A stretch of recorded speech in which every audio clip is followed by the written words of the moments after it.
So Harrowings is a operation of tilling the soil when you're farming. So we are going to scratch the surface here, and we're going to start out with a little bit about David's background. Over to you, sir. My background. Oh, let's see. Where do we begin? I guess we begin at Harvard, where I was the news director of the college radio station, and which distracted me from my original plan to become a nuclear physicist. And realizing that I would have probably blown up the world, I became a historian instead, and eventually, very quickly, a journalist. So it was from there to Columbia Journalism School to learn a little bit of the trade. Off to the West Coast to work for a couple of TV stations in Seattle and San Francisco, Sacramento. Sacramento, I covered the first campaign for elective office of Ronald Reagan when he beat Pat Brown, Jerry Brown's father, for governor of California. Wow. Then Bill Moyers took over at Newsday. I came back east, went to work for him as a reporter at Newsday. 2 years after that, the Times recruited me to become the assistant to the foreign editor on the foreign desk, Seymour Topping, the great Seymour Topping, who just passed away at the age of about 96, just a couple of years ago. And at any rate, that was great. From there, I went onto the Metro staff, covered Albany and Long Island, and then overseas to Southeast Asia for the final days of the war in Indochina, and stayed on for a couple of years, then to Eastern Europe on the depths and the heights of communism, and based in Belgrade, covering the satellite countries.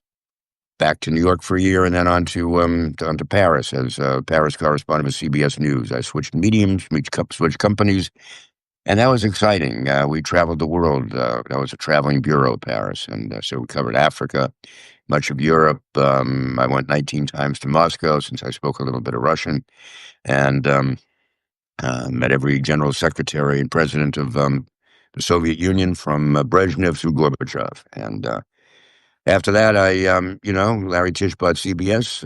I was Tished, along with 14 other senior correspondents. I like to say I turned Larry Tisch into a verb. Went off and joined Bloomberg for a few years as a news editor. Then I was at CNBC for a while as a Washington correspondent. I was executive editor at Forbes. I was business editor of the New York Daily News. And then I became editor and publisher of World Policy Journal. And that was my last sort of real full-time gig. After that, I became a columnist for CNN Opinion, which put a stake through the part of that eventually, not so long ago. And now I write books. I've written 5 of them already. I've got 2 more in the works. And I appear on illustrious radio television shows like Hal Gill's wonderful Substack Zoom. So, voila. Well, thank you so much for that introduction. Your credentials are just astounding, and I was really amazed that you wanted to come on to Harrowings. Harrowings does try to scratch the surface of things, and we were talking a little bit about your background too, genetically speaking. You said you were originally, your family came over from Moldova in the early 20th century. Is that correct? Yes, around 1900, 1895 and 1900, my 2 grandparents on my father's side came from the village of Edinets in northern Moldova, Right. about 50 kilometers from the what became the Romanian border, and actually came back there and visited that last fall, partly because I also wanted to have a look at the incredible dossier that the Romanian Securitate has accumulated on me, the Romanian secret police under Ceausescu. 300 pages of all kinds of stuff, Wow. transcripts and stuff that I had never known even existed. Yeah, that was fascinating, and I'm working on a book about that. That's one of my 2 books I'm working on.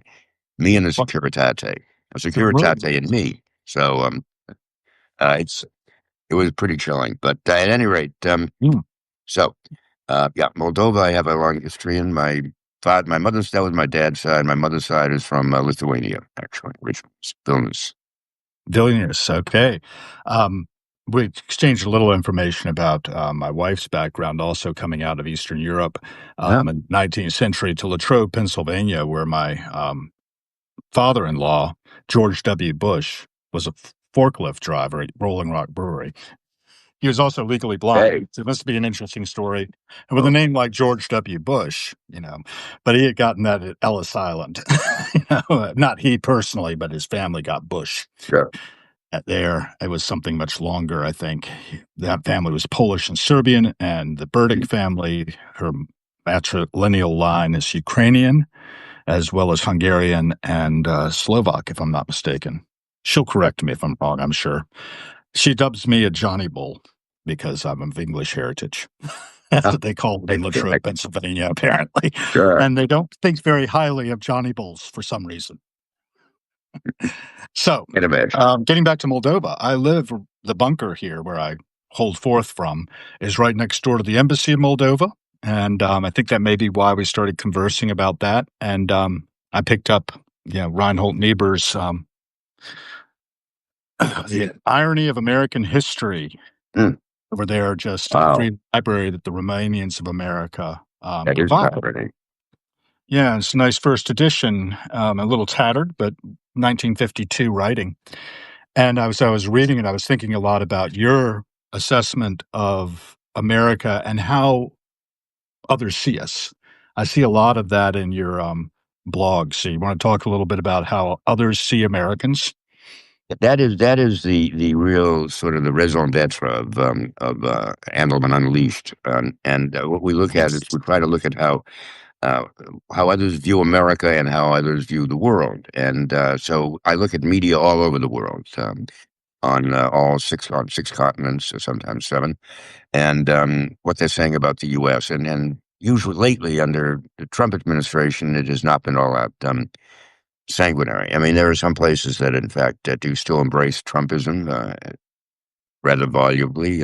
Places like, let's say, Russia and China, and so that's may not necessarily be the greatest endorsement of the Trump administration. But there are people who really do appreciate them. But most of the time, there's some considerable skepticism, and no more so than no less so than on this weekend, because this was really catastrophic in so many ways, in my view, and I think in the view of most people that I've sort of viewed and talked with and so on around the world. So it's we're in difficult times. The Chinese have a phrase, an expression: "May you live in interesting times."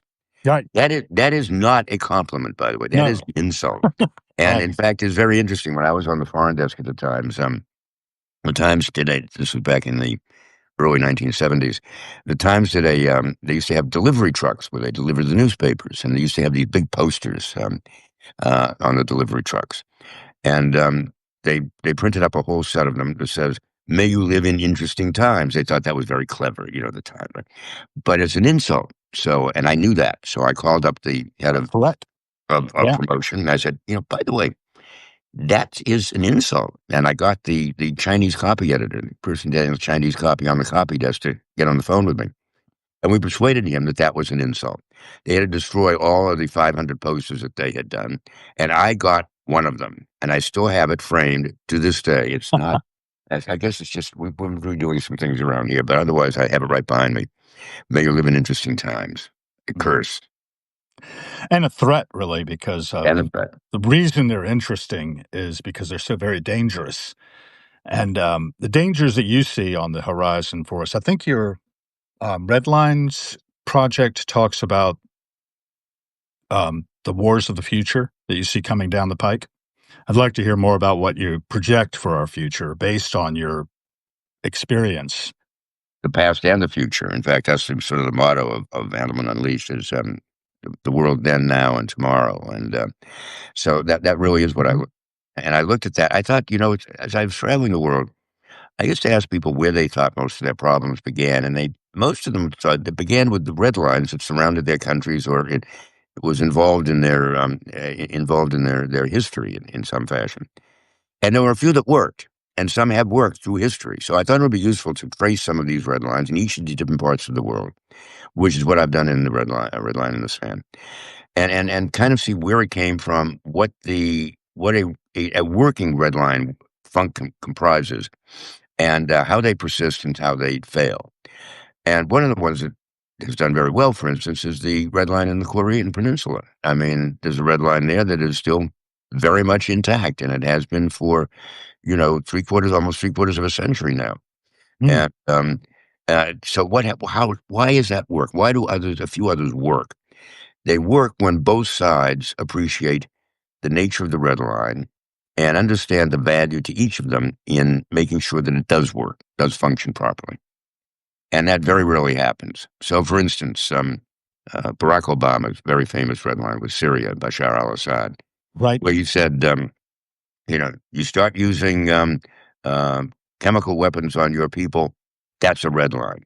Well, Bashar didn't believe in that. This was something that Barack Obama, by the way, threw out off the cuff at a press conference, and it kind of grabbed everybody's attention. And he suddenly realized he'd made policy that was not really, perhaps not really very well thought through. So he had to follow through on it, and he didn't really, and neither did, well, Trump tried to, but in his first term, but didn't work very well. So it was a catastrophe, and it stuck, and Bashar al-Assad stuck until, just very recently when that was it. People had had enough, and he was overthrown, and that was so because of that red line. So those red lines are all being reestablished, and I like to say I could have published this book in a loose leaf form, so I could keep adding pages, Oh, right. but Mm. but I haven't. So I did another version of it now. That's going to be published in Arabic. It's coming out in a couple of months, and I've done a new preface and a new afterword, kind of bringing it up to date, as it were. And So that's really striking that it's gonna be out in Arabic. So all the people who have that as their primary language will be able to. right, right, and it's a wonderful publisher in Qatar, based in Qatar, and I'll be going over there. In fact, maybe we can do another one from over there.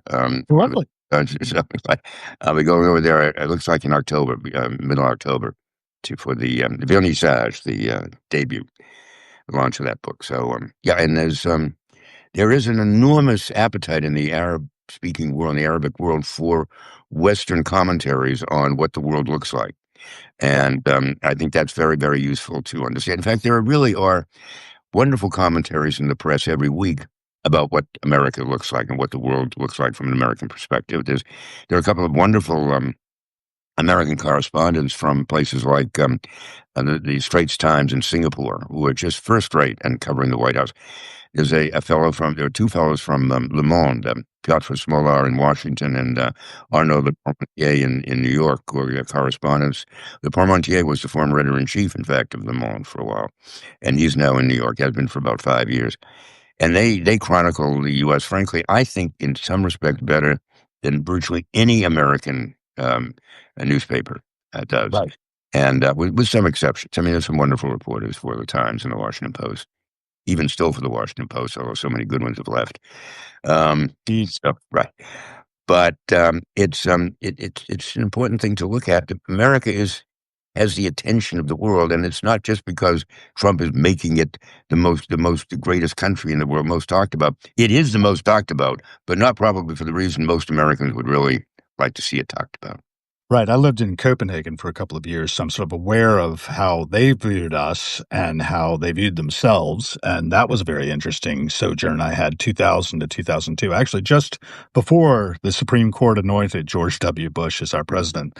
I moved over there and I worked for a small web software company, so that's not really where I wanna go with this, so, you're talking about, though, the wars of the future, the things you foresee on the horizon. I was interested in your also, I wanted to comment on the red line at South Korea, North Korea's border, because I went down to the White House day before yesterday. It was Friday, so I guess most of the attention was on Alaska, but I noticed that there were a very small group of protesters at Lafayette Square, and they were talking loudly about America out of South Korea, out of Okinawa, out of Puerto Rico, out of all these places. But they were really focused on Korea and the Korean Americans and the problems that Korea has as a result of what they were touting as the military occupation of South Korea that's been going on since Reinhold Niebuhr wrote this book, right, in 1952.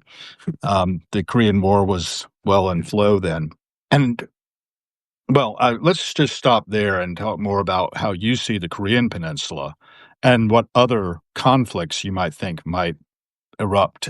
But I think really we're looking at East Asia more. Is that where you're seeing things? Or Well, oh yeah, there's no Given, question East Asia is in a state of flux, but it has been for generations. I mean, Mhm. look, we're on what the fourth generation now of Kim's that's running, it's running North Korea, and we managed to avoid a war there. I think we've passed the point where we're going to try to prevent North Korea from getting a nuclear weapon or deliverable nuclear weapon. I mean, that's done. And now it's simply a matter of making sure he just doesn't use it anywhere. And I right, think the Chinese are going to be play a very significant role in making sure that their neighbor does not use it. Because what they Chinese understand is that if North Korea uses a nuclear weapon somewhere, the U.S. is going to be able to have the capacity and others. I mean, remember the French and the British have nuclear arsenals as well. But they have the capacity of turning North Korea into a glass bowl, and where not a single living thing would survive. But the Chinese understand that their border is right up next to North Korea, and that the prevailing winds of east to west would blow that radiation right over, and their own people would suffer immensely from such an activity. sure, So they have a very vested interest in making sure that North Korean nuclear arsenal stays, within its borders and so on. So, whether Kim can be persuaded by the Chinese, the Chinese actually, I mean, they really keep North Korea alive and North Koreans alive because they sure. they supply so much that North Korea needs and it can't begin to supply on its own. So, but the conventional weaponry that's more problematic and that's scarier in some ways. I mean, the North Koreans could, in fact, overrun South Korea in a heartbeat, especially if Right. the Americans were gone. So to really say Americans out of South Korea is kind of insane. I mean, when we're a It tripwire. was surprising to me. Yes, it Yeah, was. I mean, I mean, that's the end of the red line. So, look, the North Koreans have sought to push the envelope on the red lines, contending that basically they exist only on land, because that's all to draw a line on the land and not offshore. And there have been a lot of efforts to test those red lines offshore. I talk about that in the book, in the Korean area, and they'll continue to push the envelope as much as they can to see how we will react. And huh, can Trump manage, three wars at the same time, or three, or as he says, six pieces at the same time? I've managed to bring peace and end to six wars. Trying to count them up, I can't get as high as six, but he has better command of mathematics than I do, I think, and Okay. arithmetic. Well, thinking about that, war is not the answer in general. I'm living hard by the Friends Meeting House here in Washington, D.C., that was erected when Herbert Hoover was Secretary of Commerce, I believe, and lived right up the way in what's now the Embassy of Myanmar, which is hard by Jeff Bezos' place. He bought the old textile museum and Right. installed apparently 25 bathrooms in the double mansion that it used to occupy. Oh, I don't know why you would need 25 bathrooms, but he doesn't invite me over ever. Um, I must have know a lot of my friends. yeah, the Chinese ambassador lives across the street. They get my mail sometimes, and they won't give it back. And so I'm kind of disgruntled with the Chinese. So if we go to war with China, it'll be probably over my mail. my point about No all doubt in this, my mind. No doubt in my mind about that. my point about all this is what I do is I walk around and I film the passing show.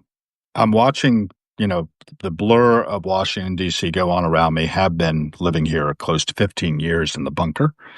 Um, Maxine Waters is actually in my building as well when she's in town. And, I see the wheels of power turning. A friend of mine's a psychiatrist, ex Navy guy who traveled around with Arlen Specter. And he went and met Specter did with like Yasser Arafat. And he would take Ron along with him as a psychiatrist to interview these guys. And in the process of meeting them, he would then psychoanalyze them without them really knowing about it. So he got up to Muammar Gaddafi and Arafat and Castro and all these guys. And, when I sit there and I talk to these guys, it's like we're all just human beings trying to figure it out. And none of us really have the whole picture.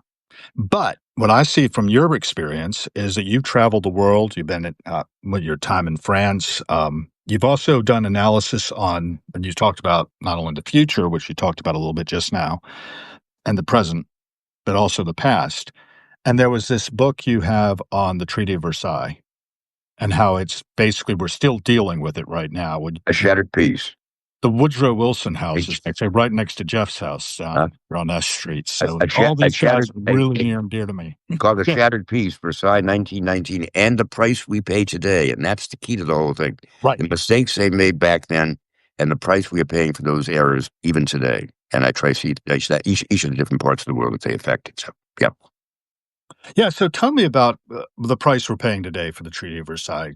Give me the connection. We got about 9 more minutes of your time, so Sure. it's all Well, yours. well, one of the things is why they set up they basically crafted a whole new world in Paris in 1919 when they gathered there. Wilson made a huge mistake in that he stayed overseas more than any other single president outside of America in any one go during that time in Versailles, and he never took anybody from the Senate along with him, and the Senate was going to have to Wow. ratify the treaty.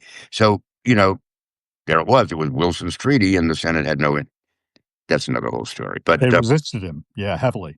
at any rate, one of the things that David Lloyd George and the others, he was the British Prime Minister, Right. what they wanted was countries that they could, and Georges Clemenceau, the French especially, they wanted countries that were small enough that they could manage, and that were also not big enough or small enough, so small that they would need multiple embassies and all over the place. So they created countries like Czechoslovakia out of the Austro-Hungarian Empire. Well, Czechoslovakia was really two countries. It is today the Czech Republic and the Slovaks, and they're very, very different people. Um, then they created Yugoslavia because again there was six tiny little countries. That was too many. So they created one country called Yugoslavia, which eventually, of course, broke up into six tiny little countries, which is what they should have because they had one common language. They had two alphabets and three religions, and it was a mess. And then in the Middle East, of course, the Middle East was not technically part of the whole treaty, but it was important because Hmm. that was where they set up the future of today. And they Right. carved up colonies, really. The French took Lebanon and parts of Syria. The British took the Palestine and it became Israel and Jordan and so on. And each of these Mhm. areas had their own issues. But they never really understood that. And I love this, that what I discovered is that Wilson's principal Middle East advisor was a professor at Columbia, very distinguished professor. Mhm. The problem is that his expertise was on the Middle Ages. So his expertise in the Middle East ended somewhere around the 10th Crusade. And what did that have to do? He never really understood, and Wilson never understood, all of the different kinds of peoples that were comprised in a country like Iraq, for instance, where Right. there were Sunnis, Shiites, and Kurds all meshed into one. And then, of course, they divided up Turkey so that there would be Kurdish people in at least three countries. It was a checkerboard of nonsense. Um, and this was the legacy that they left us. Then, of course, there were the people who were ignored. There were people like uh, the man who would eventually become Ho Chi Minh, who was a busboy at Right. the Ritz, Yeah. who was a busboy at the Ritz Hotel, and he was desperate to win some kind of understanding from the French that would create a nation called Vietnam, Indochina. And when Wilson just basically gave him the back of his hand, he threw up his hands and shrugged his shoulders, went off to Moscow, became a communist. He had only been a socialist up until that point. Right. Became a communist, got trained, went back to the forest, the jungles in Vietnam as a warrior, and took a nom de guerre as Ho Chi Minh, and that's how we wound up eventually, 50 years later in Indochina. It was remarkable. I've watched that new, I don't know if you've seen it, the mini series on Vietnam, Turning Point, the Vietnam Right, War, right. recently again. What did you think of that? Did you see it? I did not see it. I've read about it. Yeah. Yeah, I don't know. I try to keep myself a little skeptical about everything that is presented to me. For sure. because I'm pretty sure that nobody has the whole picture and everybody has an axe to grind. My father was a historian in colonial Virginia area, Colonial Williamsburg, and passed away just at age of 91 on April 7th, 2024. And so I'm trying to steward his legacy. That's what Harrowings really started out to be, the publishing arm of that. And then I just sort of spin it off because I began to realize, hey, I'm part of his legacy too. And I'm a creative, person. So I'm going to be focused on trying to amplify voices and getting the signal out through the noise of cyberspace. So You're you're doing it very signal effectively. Very effective. I love amplified. your little walks around town in your commentary. They're very interesting, entertaining, and Yeah, interesting. and I don't know. I mean, I'm tremendously ignorant and know it. I think that's a very helpful attitude to have. I would love to see you go to a part of the city where there actually were, National Guard folks around, because I didn't see any police or National Guard on any of your travels around town. Like, Right. where Well, are they? I'm asking people where they are, and I found out that they set up a checkpoint, and I think they're now gone. I think Trump backed down as of yesterday, right? Or the day before. I I have, forget. But I think they're pulled back. But I did see some when I was driving my wife over, and we've only got about 3 minutes here, so I want to be respectful of your time. Um, we were driving over to go to Potomac Yards, which is a strip mall, over across the river. And I did see a whole bunch of Army trucks down by the Lincoln Memorial. So I think I'm going to walk down there today. I'm going to go down to the market at DuPont that would be Circle, worth watching. Well, you're walk always down worth through there. watching. You're always worth watching, and Oh, Andelman thank you for Unleashed on that. Substack is always worth reading. So there we are. You are worth reading, and I hope that I will be able to amplify that signal even louder. And thank you so much for grabbing my attention. No, no, no. I hope you'll have me back. This is most interesting and compelling and entertaining, and you're an excellent locutor and listener, which is good. It allows me to talk. Well, I got that from my father, and I did want to say one thing that he gave to me, which is if it's printed, it's suspect. You always go back to your sources. Never trust anything that somebody has published because they cost money to publish stuff. And therefore, there's some sort of like economic driver behind it that you But have then to again, take into it consideration. also takes money. It also takes money to publish things. You need to have some Right. resource. You need to be able to send correspondence out there. You need, in my case, to be able to subscribe to, dozens of newspapers and magazines and websites around the world, which are not inexpensive, by the way. So Right. that's one of the reasons almost all of the paying subscribers, the revenues, go to expenses. I don't really take any money out of it for myself. So here we Well, are. think of that, folks. Um, and do support the work that's Endelman and Leash is being done. By the way, whoever put a leash on you? Now, all kinds of people have tried through the years, trust me, editors and so on. But I've been expelled from at least, oh God, 2 or 3 countries. I got expelled from, well, I never got entry to Bangladesh. They expelled me at the airport. I got expelled from the Czech Republic, Czechoslovakia, 2 days before Carter and Brezhnev signed SALT II in Vienna, which Mhm. set the tone over that. Their Rue Bravo correspondent got expelled, in fact, from Washington after 26 years that he'd spent there. All of a sudden, he's gone. So Well, we've got some stories to tell there I then. have stories, all kinds of stories to tell, and happy to tell them when you have me back. So Well, let me know when you're available, and I can usually make myself available also. I would We love that. are at 1 minute to 10:30, and I do appreciate your time. I know you got somewhere to be at 11, right? Well, I have to head out to the country, actually, to Connecticut, a brunch out there. So Well, enjoy. I might get up to thank you. Connecticut sometime for the Deep River Ancient Muster. I go up there for that on vacation. Very interesting. That's right. I Getting a forget flight. you are a daughter of the American Revolution, or son of the American Revolution, right? I'm I very. am a son, yes, and my father was actually an active member, but I have not been.